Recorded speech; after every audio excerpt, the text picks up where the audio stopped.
আজকে ভীষণ মেঘলা মেঘলা ওয়েদার, ভীষণ ভালো লাগছে।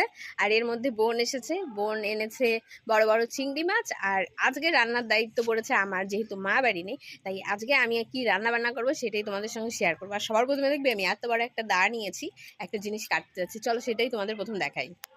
এই যে চলে এসেছি কাজ করতে। আমাদের এই একটা ছোট কাঁঠাল গাছ আছে, বেশি বড় নয়। ওপরে তো অনেক কাঁঠাল হয়েছে, এবার একটা স্পেশাল কাঁঠাল হয়েছে, সেটা হচ্ছে এই যে গাছের গোড়া আর একদম এই মাটিতে একটা কাঁঠাল হয়েছে। কাঁঠালটা বেশি বড় হবে না, আর কাঁঠালটা খারাপও হয়ে যেতে পারে, তাই আজকে এই কাঁঠালটাই রান্না করব।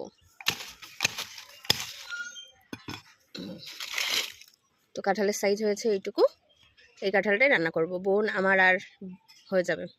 কাঁঠালটা কেটেছি, অনেক কষ পড়তে লেগেছে, তো কাঁঠালটাকে এখন এইভাবে এখানে রেখে দেবো, কষটা একটু কমে যাবে, তারপরে গিয়ে কাঁঠালটা কাটবো।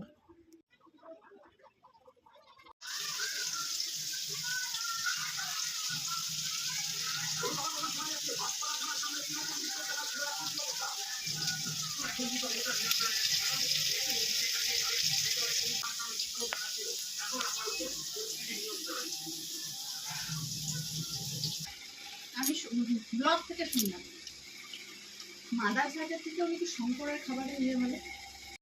আজকে মা বাড়ি ছিল না, তাই রান্নার দায়িত্ব আমার ছিল। আর আজকে কি কি রান্না হয়েছে চলো সেগুলো এবার দেখাই। আজকের মেনুতে রয়েছে কচু ভাজা, বক ফুলের বড়া ভাজা, চিংড়ি মাছ, আর হচ্ছে এঁচো। আর চিংড়ি মাছটা ছিল আজকে দই চিংড়ি। তো এদিকে খাওয়া দাওয়া চলছে, এদিকে বোন খাচ্ছে, এদিকে বন্ধু খাচ্ছে,